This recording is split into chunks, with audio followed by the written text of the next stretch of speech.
എല്ലാവർക്കും നമസ്കാരം. ലൂസൺ PSCയുടെ രണ്ടാമത്തെ ഫിസിക്സ് ക്ലാസ്സിലേക്ക് എല്ലാവർക്കും സ്വാഗതം. ഇന്നത്തെ ക്ലാസ്സിൽ നമ്മൾ പഠിക്കാൻ പോകുന്നത് ദൂരം, സ്ഥാനാന്തരം, പ്രവേഗം, ത്വരണം എന്നീ ടോപ്പിക്കുകളെ കുറിച്ചാണ് നമ്മൾ ഇന്നത്തെ ക്ലാസ്സിൽ പഠിക്കാൻ പോകുന്നത്. ആദ്യം തന്നെ നോക്കുകയാണെങ്കിൽ ദൂരം എന്താണ്? ദൂരം എന്ന് പറഞ്ഞാൽ സഞ്ചരിച്ച പാതയുടെ ആകെ നീളമാണ് ദൂരം.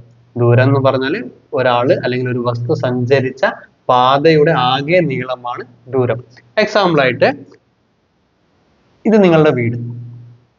നിങ്ങളുടെ വീട്ടിൽ നിന്ന് നിങ്ങൾ വൈകുന്നേരം ഒരു ചായ കുടിക്കാൻ വേണ്ടിയിട്ട് ഇത് ചായക്കടയിലേക്ക് ഇങ്ങനെ പോകുന്നു. ഇവിടെയാണ് ചായക്കടയിലേക്ക് പോകുന്ന വഴി ഇങ്ങനെ, റോഡ് ഇങ്ങനെയാണ്. ഈ വഴിയാണ് റോഡ് പോകുന്നത്. ഇതിലൂടെയാണ് നമ്മൾ ചായക്കടയിലേക്ക് പോകുന്നത്. ഓക്കെ, അപ്പോ നിങ്ങൾ സഞ്ചരിച്ച ദൂരം എന്ന് പറയുന്നത് ഈ മൊത്തം വഴിയുടെ ആകെ നീളമാണ് നിങ്ങൾ സഞ്ചരിച്ച ദൂരം. ടോട്ടൽ പാത്ത് ലെങ്ത്, അതാണ് ദൂരം. ടോട്ടൽ പാത്ത് ലെങ്ത്, അതാണ് ദൂരം. കിട്ടിയോ? ഇനി നിങ്ങൾ സഞ്ചരിക്കാൻ എടുത്ത സമയം t സെക്കൻഡ് ആണെന്ന് വിചാരിക്കാം. സമയം എന്ന് പറഞ്ഞാൽ t സെക്കൻഡോ t മിനിറ്റോ t മണിക്കൂറോ എത്രയോ ആയിക്കോട്ടെ, സമയം t ആണെന്ന് വിചാരിക്കാം. നിങ്ങൾ സഞ്ചരിച്ച ദൂരം ക്യാപിറ്റൽ D ആണെന്ന് വിചാരിക്കാം. Capital D. അങ്ങനെയാണെങ്കിൽ വേഗത, നിങ്ങൾ സഞ്ചരിച്ചതിന്റെ വേഗത എന്ന് പറഞ്ഞാല് സഞ്ചരിച്ച ദൂരത്തെ സമയം കൊണ്ട് ഹരിക്കുമ്പോൾ കിട്ടുന്നതാണ് വേഗത. നിങ്ങളുടെ വേഗതയുടെ യൂണിറ്റ് എന്ത് പറയാം? കിലോമീറ്റർ പെർ അവർ പറയാം, മീറ്റർ പെർ സെക്കൻഡും പറയാം. ഓക്കെ, സമയത്തിന്റെ യൂണിറ്റ് എന്ത് പറയാം? സെക്കൻഡ് പറയാം, അല്ലെങ്കിൽ ഹവർ പറയാം, മണിക്കൂർ പറയാം. ഡിസ്റ്റൻസിന്റെയോ കിലോമീറ്റർ പറയാം, മീറ്റർ പറയാം.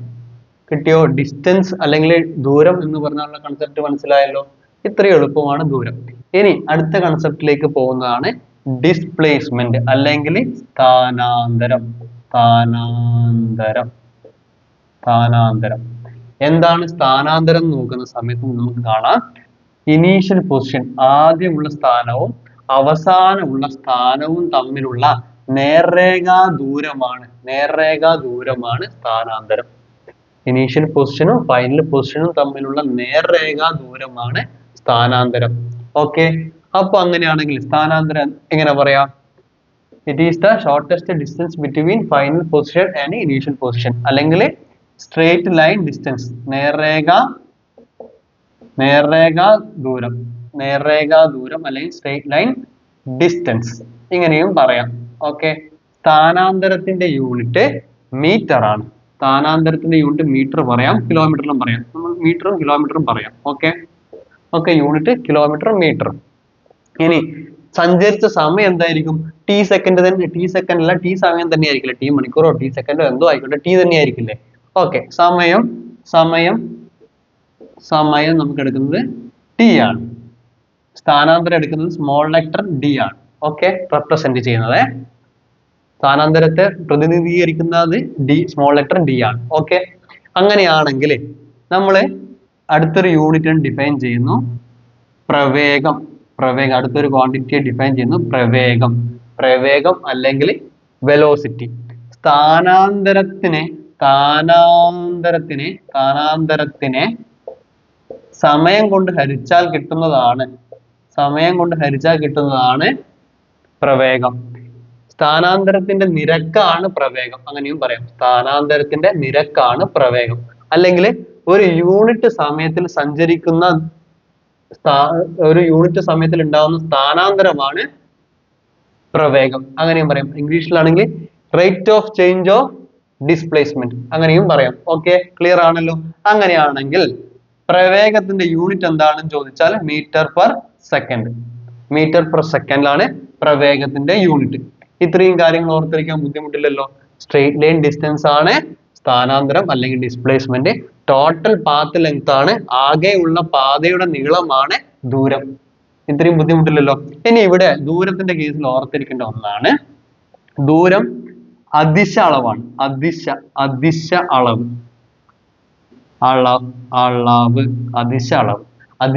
എന്ന് പറഞ്ഞാൽ ഡയറക്ഷൻ ഉണ്ടാവില്ല, അതായത് ദിശ ഉണ്ടാവില്ല അളവിന്റെ കൂടെ. വെറും ക്വാണ്ടിറ്റി അല്ലെങ്കിൽ മാഗ്നിറ്റ്യൂഡ് മാത്രമാണ് ഉണ്ടാവുക. അതുകൊണ്ടാണ് അദിശ അളവ് എന്ന് പറയുന്നത്. ഇനി സ്ഥാനാന്തരം അല്ലെങ്കിൽ പ്രവേഗത്തിന്റെ കേസ് വരുന്ന സമയത്ത് അതൊരു സദിശ അളവാണ്. സദിശ അളവ്. സദിശ അളവ്.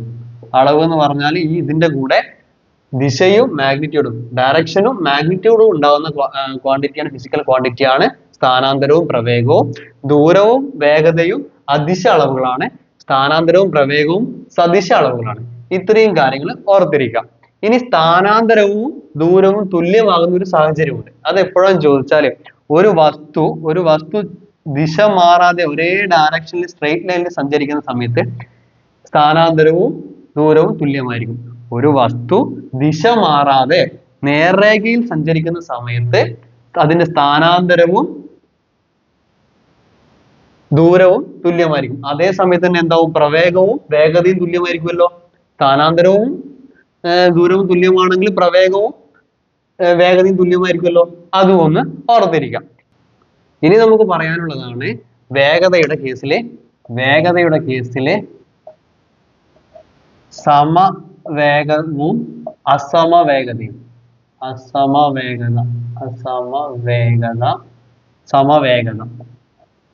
വേഗത എന്താണെന്ന് പറഞ്ഞാല്, സമവേഗത എന്ന് പറഞ്ഞാല് എന്താണെന്ന് ചോദിച്ചാല് തുല്യ സമയം കൊണ്ട് തുല്യ ദൂരം യാത്ര ചെയ്യുന്നുണ്ടെങ്കിൽ അത് സമവേഗത. തുല്യ സമയം കൊണ്ട് യാത്ര ചെയ്യുന്ന അല്ലെങ്കിൽ ചലിച്ചുകൊണ്ടിരിക്കുന്ന ഒരു വസ്തു തുല്യ സമയം കൊണ്ട് തുല്യ ദൂരം യാത്ര ചെയ്യുന്നുണ്ടെങ്കിൽ അല്ലെങ്കിൽ ചലിക്കുന്നുണ്ടെങ്കിൽ നമുക്ക് പറയാൻ പറ്റും സമവേഗതയാണ്. അല്ലെങ്കിൽ uniform speed. Equal distance in equal interval of time. എന്നാണ് ഇംഗ്ലീഷിൽ പറയാ. തുല്യ സമയം കൊണ്ട് തുല്യ ദൂരം കവർ ചെയ്യുക, തുല്യ ദൂരം യാത്ര ചെയ്യുന്നുണ്ടെങ്കിൽ അത് സമവേഗതയാണ് അല്ലെങ്കിൽ യൂണിഫോം സ്പീഡാണ് എന്ന് പറയാം. ഓക്കെ. ഇനി അസമവേഗത എന്താണെന്ന് നോക്കിയാല് അസമവേഗത അല്ലെങ്കിൽ നോൺ യൂണിഫോം സ്പീഡ്.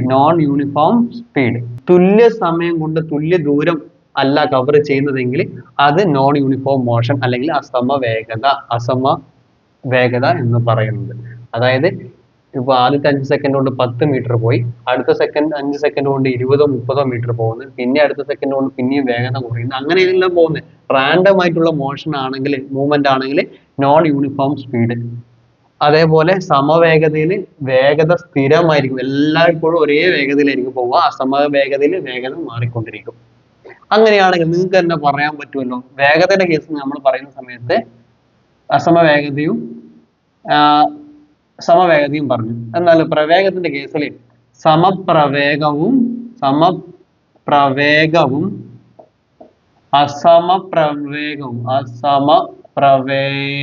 പ്രവേഗം അങ്ങനെയാണെങ്കിൽ എന്ത് പറയാം? Uniform velocity. എന്താണ് യൂണിഫോം വെലോസിറ്റി എന്ന് പറഞ്ഞാല്? സമപ്രവേഗം. അസമവെലോസിറ്റി എന്ന് പറഞ്ഞാല്, അസമപ്രവേഗം എന്ന് പറഞ്ഞാല് നോൺ യൂണിഫോം വെലോസിറ്റി. ഇങ്ങനെ പറഞ്ഞാൽ എന്താ? ഒരേ ദിശയിൽ സഞ്ചരിച്ചു കൊണ്ടിരിക്കുന്ന അല്ലെ ഒരേ ദിശയിൽ ചലിച്ചു കൊണ്ടിരിക്കുന്ന ഒരു വസ്തു തുല്യ സമയം കൊണ്ട് തുല്യമായ സ്ഥാനാന്തരം ഉണ്ടാകുന്നുണ്ടെങ്കിൽ, അതിന് നമുക്ക് പറയാൻ പറ്റും സമപ്രവേഗത്തിലാണെന്ന്. ഈക്വൽ ഡിസ്റ്റൻസ് അല്ല, displacement. Equal displacement in equal interval of time. Okay, അതാണ് സമപ്രവേഗം.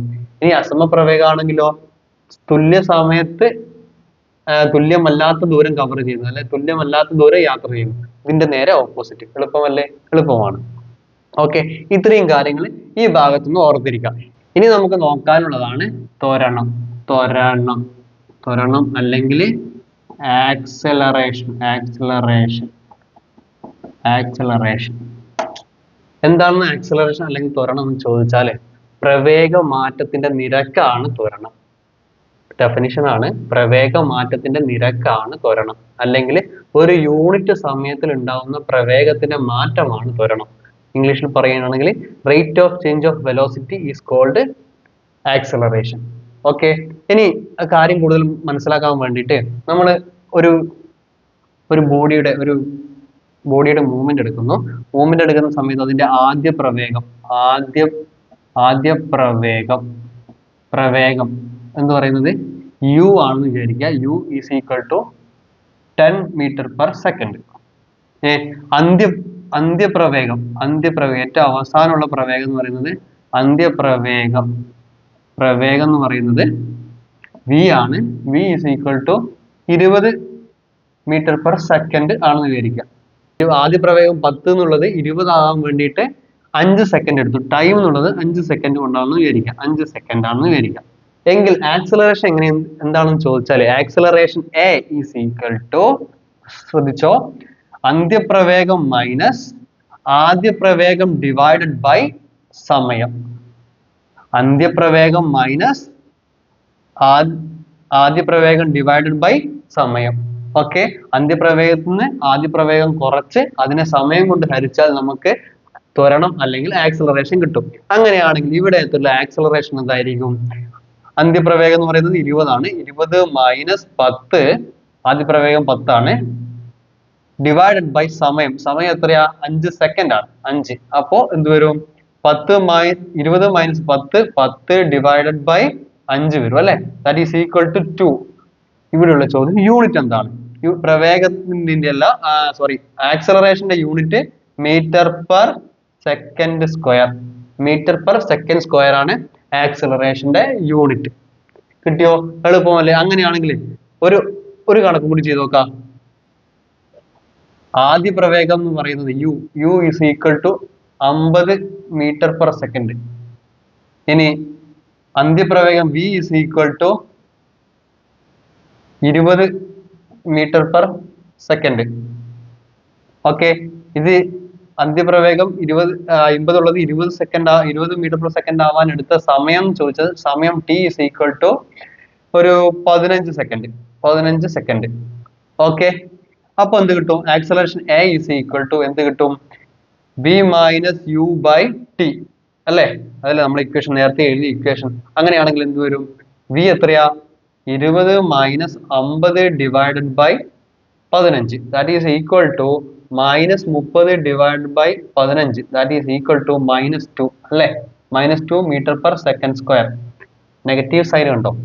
ഈ നെഗറ്റീവ് സൈനുള്ള ആക്സലറേഷനാണ് നമ്മൾ വിളിക്കുക റിട്ടാർഡേഷൻ അല്ലെങ്കിൽ മന്ദീകരണം. മന്ദീകരണത്തിന് ഒരു ഉദാഹരണം പറഞ്ഞാൽ നമുക്ക് സിമ്പിളായിട്ട് എളുപ്പത്തിൽ മനസ്സിലാക്കാൻ പറ്റും. നമ്മൾ ഒരു ബോൾ ഉരുട്ടി വിടുന്നു എന്ന് വിചാരിക്കാം. ബോൾ ഉരുട്ടി വിടുന്ന സമയത്ത് ആദ്യം ഉരുട്ടി വിടുന്ന സമയത്ത് സ്പീഡ് കൂടുതലായിരിക്കുമല്ലോ.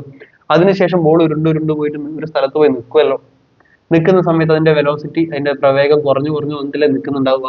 അപ്പോ അവിടെ ഉണ്ടാകുന്ന ആക്സലറേഷൻ അല്ല, എന്താണ്? നേരെ മറിച്ച് എന്താണ്? മന്ദീകരണമാണ്, അല്ലെങ്കിൽ നെഗറ്റീവ് ആക്സലറേഷൻ ആണ്, അല്ലെങ്കിൽ റിട്ടാർഡേഷൻ. ഓർത്തിരിക്കുക. ഇനി ആക്സലറേഷൻ ഉണ്ടാകുന്ന ഒരു സിറ്റുവേഷൻ ചോദിച്ചാൽ എന്ത് പറയാം? നമുക്ക് മുകളിൽ നിന്നൊരു സാധനം താഴേക്ക് വീഴുന്നത് പറയാം. ഇപ്പൊ തേങ്ങ താഴേക്ക് വീഴുന്നത്, തെങ്ങിന്റെ മുകളിൽ നിന്ന് താഴേക്ക് വീഴുന്നത്, അല്ലെങ്കിൽ മാങ്ങ ഞെട്ടറ്റ് വീഴുന്നത്, ഇതൊക്കെ നമുക്ക് ആക്സലറേഷൻ ഉണ്ടാവുന്ന കേസിൽ എക്സാമ്പിൾ ആണ്. ഓക്കെ, ഇത്രയും കാര്യങ്ങൾ വലിയ ബുദ്ധിമുട്ടൊന്നുമില്ലല്ലോ. ആക്സലറേഷനും പിന്നെ വെലോസിറ്റിയും ഡിസ്പ്ലേസ്മെന്റും ഡിസ്റ്റൻസും ഒക്കെ ബുദ്ധിമുട്ടില്ലാത്ത കാര്യങ്ങളല്ലേ? ഇത്രയും കാര്യങ്ങൾ ഒന്ന് ഓർത്തിരിക്കുക, പഠിച്ചു വെക്കുക. ഇനി അടുത്ത ക്ലാസ്സിൽ നമ്മൾ പറയാൻ പോകുന്നത് ഇതുമായി ബന്ധപ്പെട്ട ഒരുപാട് എക്സാമ്പിൾ നമുക്ക് പറയാനുണ്ട്. ഇതിന്റെയൊക്കെ ഗ്രാഫ് വരക്കാനുണ്ട്. ഗ്രാഫ് ഇമ്പോർട്ടന്റ് ആണ്. അപ്പൊ അടുത്ത ക്ലാസ്സിൽ നമുക്ക് ഓരോ എക്സാമ്പിളും ഡീറ്റെയിൽ ആയിട്ട് പറഞ്ഞ് ഗ്രാഫ് വരച്ച് പഠിക്കാം. അങ്ങനെ വരച്ച് പഠിച്ചാലേ നിങ്ങൾക്ക് ഗ്രാഫുമായി ബന്ധപ്പെട്ട പ്രോബ്ലംസ് ഒന്നും തെറ്റുവരില്ല. ഒരുപാട് കാര്യങ്ങൾ ഗ്രാഫിൽ നിന്ന് കണ്ടുപിടിക്കാനുള്ളതുണ്ട്. അപ്പൊ അതെല്ലാം നമുക്ക് ഡീറ്റെയിൽ ആയിട്ട് പഠിക്കണം. ഓക്കെ, അപ്പോൾ ഇന്നത്തെ ക്ലാസ്സിൽ ഇത്രയും കാര്യങ്ങളാണ് ഉൾക്കൊള്ളിക്കാൻ ഉദ്ദേശിച്ചത്. അപ്പോൾ താങ്ക് യു.